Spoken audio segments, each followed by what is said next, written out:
everyone, and welcome back. Today I'm going to be playing some more Risk of Rain. Last time I played the Sniper. I realized last night I accidentally mistitled the video. It said I played the Bandit, but I played the Sniper. Today I'm playing the Enforcer. Alright, so let's hop right into it and I'll explain the differences between the two. The Sniper, as you can kind of guess, is all based around long range, picking off enemies and keeping your distance, not really having many close attacks. Whereas this guy, his whole goal in life is to jump right into the thick of the action, mow down everybody, and move on to the next horde to take out. So he has a shotgun here that, as you can see, the explosion on the end is about as far as it goes. It's only like 10 feet maybe or something. He has a shield bash, which knocks away all enemies. He can camp with your shield. You move a lot slower, but you fire faster. And you ignore all damage from the side that you're shielding. And you also have tear gas, which stuns enemies for a second. And that is essentially his only ranged weapon, that gas bomb. As you can see, it bounces along the ground for about 2 or 3 hops, and then it explodes off in the distance. So this guy, each character in the game has some difficulties with them, some challenges, some strengths. This guy, is really hard because as you start getting into more of the higher levels, a lot of the enemies that you come up against, they all try and attack you from close range. And this guy standing right next to him oftentimes is a bad idea because you can get hurt really quick. You got a use item, finally, the Shattered Mirror. That one's kind of nice. You create essentially a clone of yourself that follows right behind. I'll show you once the boss comes down here. But you create a clone of yourself that deals the exact same damage, so essentially you get 2 shots. Oh crap, that hurt. Don't do that. Alright, so you get 2 shots. Run away, run away, run away. Alright. You get 2 shots because of your shadow guy there. You can see him silhouetted on the white monster there. Big flag spike. There we go. Alright, and he's taken care of. That guy, the Wandering Vagrant, really isn't that hard to deal with. You just kind of have to know what you're dealing with. Ooh. Don't do that, though. That's a bad idea. Alright.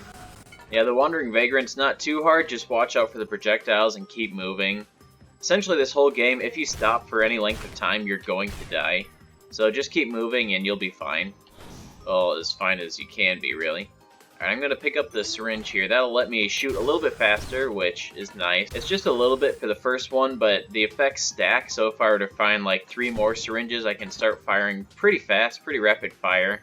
So then I can comfortably hop into hordes and not worry too much about my health, because you can just keep mowing enemies down pretty fast. Alright, it's starting to pile up here. Like I was saying, you stop moving, enemies start finding you and piling up on you. Alright. But it's not too bad now. The difficulty just reached easy. So let's just wait out the rest of the timer here, I guess. Pick up another chest. Yes, that is the best item in the game, I think anyway. The infusion, the one that I just got there. You can see it here, I'll highlight it. That one, every enemy I kill gives me 1 health point extra.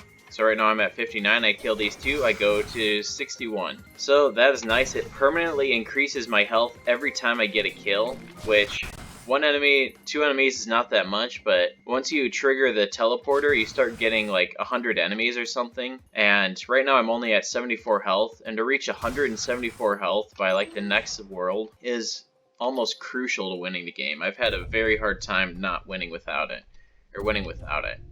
Aha, I can English today. Alright, and I don't know if the microphone's picking it up, but my voice is a little hoarse today, a little sick. Don't really know why, I think it's just lack of sleep, but it's just a little rough, so you just kind of have to deal with it. Alright, let's pick up the barbed wire here. Oh, I don't have enough gold. I gotta go pick off some more guys. Alright.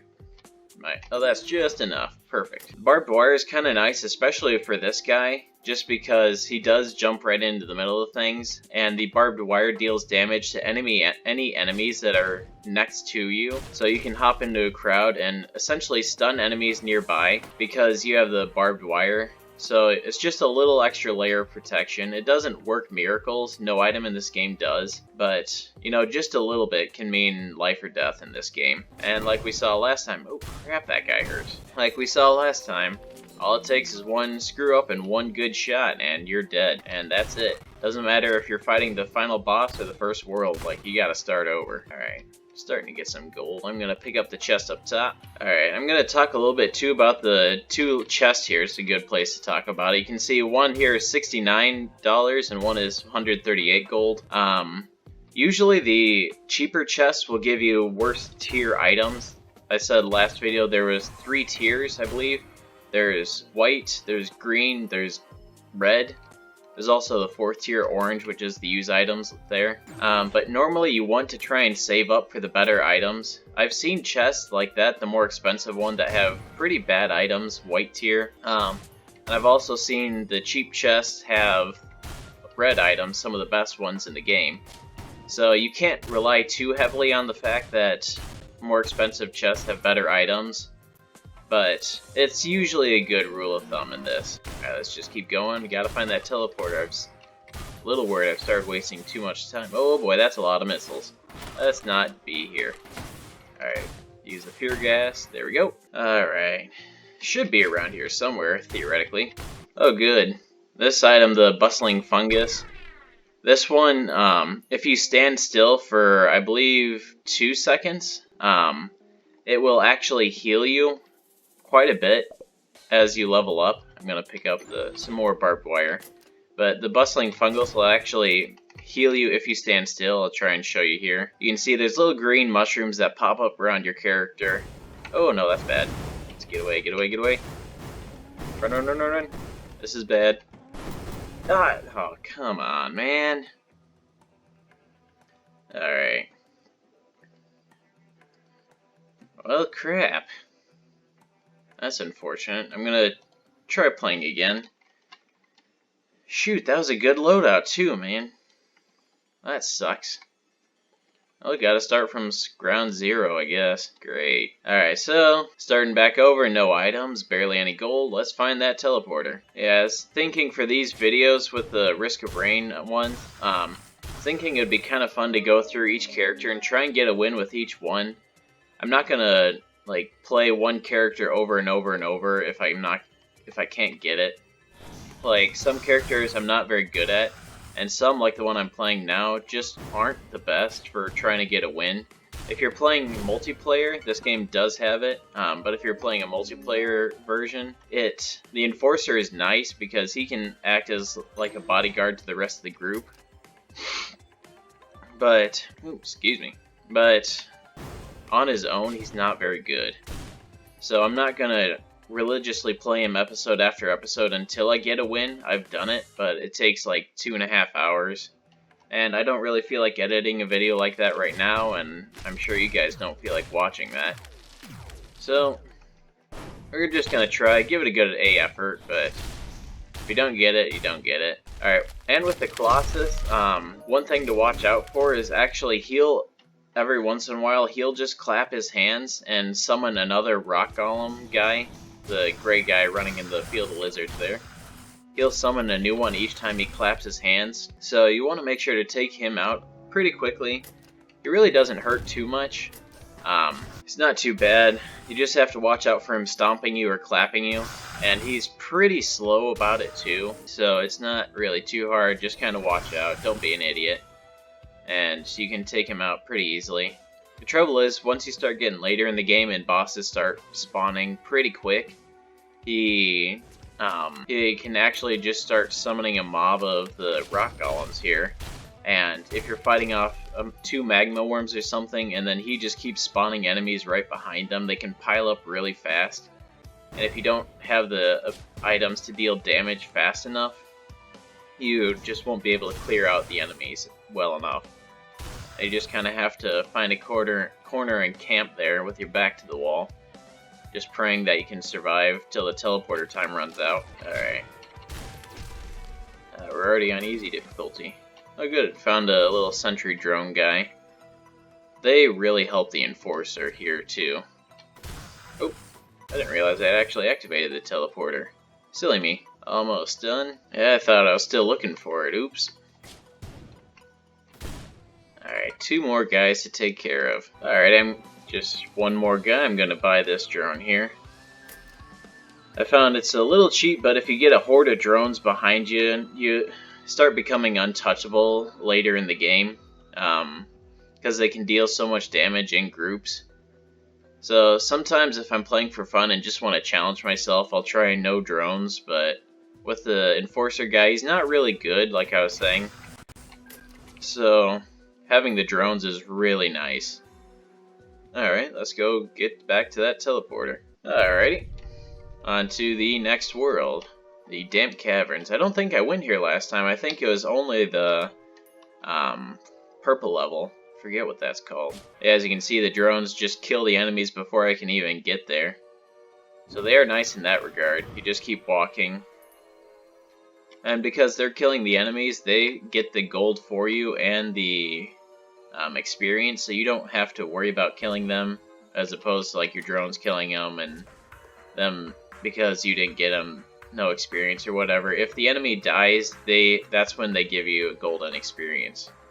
So if there's environmental damage like the magma core lava or whatnot, just drones attacking, it doesn't matter, you'll still level up the same. Alright, now these shrines, these shrines are a little bit different. They're like the ones that we saw later, or at the end of the last episode. They require health to actually use.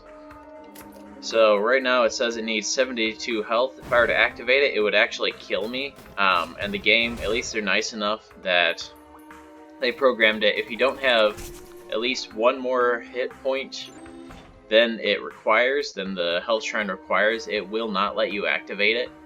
So even though I technically have enough, it would kill me, it still won't let me use it. Because that'd be kind of cheap. You're running through levels and you accidentally kill yourself by pressing a button thinking you're trying to get an item. Alright, I'm gonna ignore that imp up there. Yeah, those black guys are called imps. Ooh, I'm gonna swap out my use item here for the missiles. I kind of like the missiles a lot just because you can just spam them randomly once the timer runs out, and they'll hunt down enemies for you and kill them. Even if you walk away, they'll go back for the enemies. So it's just kind of nice. You can walk through, get some drones, get some missiles. You don't actually have to press buttons for a while until you activate the teleporter. But yeah, it's just kind of nice. Especially if you can start stacking items all together, like the missiles. There's one item where if you get to low health, it stops time for 7. Oh, come on, not the magma worm. Alright, let's... Oh, I'm dead. Oh boy, that was... Run up. Oh man, that was bad. Don't do that, that's bad. So I accidentally used one of my abilities, the shield camping thing. So I can block all incoming damage from one direction, but the problem is the magma worm attacks from your head, or lands on your head, so I can stop damage coming in from the sides, but he came down straight from the top and the shield ain't blocking that. Ooh, that was bad. Alright, so while the timer for the teleporter is going, you can still run around buy stuff. The health shrines actually disappear once you activate the teleporter, so that you can't actually use those anymore. Which I kind of see why. Once you activate the teleporter, all the enemies start spawning, so you'll start leveling up a lot faster, and you'll actually get a lot more HP, so you can just run through and start buying all of them. I can see why they did it, but oftentimes, if I'm exploring a level, I'll find the teleporter before I find all the health shrines. So it's a little annoying to activate the teleporter, start walking around, and see something like just the base of a shrine you could have used, but now you can't because you activate the teleporter. And it's just so sad. I cry. Alright. Almost time to go back to the teleporter. Let's just wait right here, wait it out. Alright, looks like there's a lot. Oh, looks like we got everybody actually. Nice. Don't have to go running around hunting everybody, so let's go back and go on to the next world.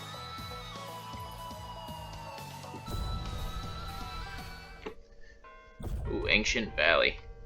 This was one that I went to in my last video, and I did mention about the bridge in the secret area. I'm gonna see if that's open. Oop. That was my phone going off. Whoops. So professional here, guys. Can't even stand it. Alright. I don't think the secret level is open. Normally, if it was, this area would be closed off too. Because of just the way the world works, how they made this level. This part would be closed off by a dirt wall back here. And that only happens when the bridge up top is completely made, or not broken. And when the bridge is completely made, that's a sure sign that the secret area is open, so I don't get to go there. Make this jump. Let's get a short, stubby leg, man. I used to go to Mario school jumping. I guess I'm just not gonna go up that way. Alright, let's try the other way, I guess. Ooh, stay away from him. These snow golems and the other golems, they can really hurt you. They can easily one-shot you, even late into the game. Just one hit, deal like 200 damage, and if you only have 150 health, it's lights out for you. I'm happy with my missiles. I could switch out to the pills there. Those make me shoot faster for 8 seconds, I think, and increase my damage, but I like the missiles more, especially since this guy's so short-ranged, and he's a slow runner too. It's just nice to have something that can go ahead of you and clear the way for you. Alright, let's keep going. I really hope the teleporter isn't up to the left. I'm gonna spend 5 minutes trying to make that jump. A couple golems here, I'm just gonna run away. Yeah, if you ever get in over your head in this game, just start running away. The enemies will chase you, but your health regenerates slowly over time. So as long as you can keep ahead of them, they actually won't be able to kill you too well. I mean, some of them do have attacks that can track you and deal damage if they find you, but you just dodge those and keep going. I'm gonna pick up a chest here. And looks like we're gonna have to actually make that jump over there. Gotta have them hops. Alright. Spam the missiles again. See if I can get just a little bit of gold here by this chest once the missiles do their work. It doesn't look like it. Alrighty. Let's hop on down. And in this game, fall damage will hurt you, but it can never kill you. So even a fall like that, it deals some damage. Because of the items I have, I can heal it. But, oh, that's a lot, guys. But it will never, oh, crap, don't do that. It will never kill me. Alright, come on. Ooh. I feel like this might end up being a montage of me just trying to make it. Come on, man. Almost there. Oh, I made it. Finally. I guess every character can make that jump. It's just really hard. Alright. Oop, jumped into their shot there. The snow globe there. That one, it's another use item. You can see the orange color around it, like the orange silhouette around it. That tells you kind of the class of each item, how good it is and whatnot. Orange, like I said, are only use items, so I'd have to swap out my missiles for it, and I don't really want to, so I'm just using this. Alright, let's keep going on up. Find that teleporter. I really hope I don't have to end up fighting that blighted clay man. And the difficulty setting that I have, I should probably explain that. The hardest difficulty, what happens is, the farther you play into the game, your character starts seeing essentially ghosts of enemies. And those guys are, oh crap, that hurt. Don't do that, stop it. That's bad. Go to sleep. But those guys, the blighted enemies, they can deal a crap ton of damage. They can teleport to you. Ooh. They can teleport to you, and they essentially have the effects of all the enemies, so they can heal enemies around them. They can shock you. They launch missiles. They can hurt you quite a bit. Oh, no, man.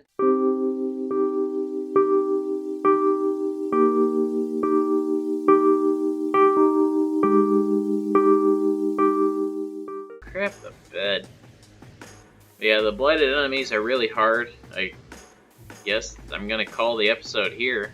This game was 14 minutes. I don't remember how long the first one was, but dang it, man. Thought I could go a little farther than the third world. But yeah, sometimes you just don't get the items that you need, and even though you're playing your heart out and doing the best you can, like, the game's just trying to kill you, and you just can't pull it off, so I guess that's gonna be the end of the episode. Thanks so much for watching, and I think I'm starting to settle into a schedule. Do a main video for my instrument channel Monday and Wednesday, and a video game episode Tuesday and Thursday. I think next Tuesday I'm going to do Risk of Rain again, try out a new hero. I haven't decided who, but I'll figure it out once I get there. So thanks so much for watching. Please comment, like, and subscribe, and I'll see you guys next time.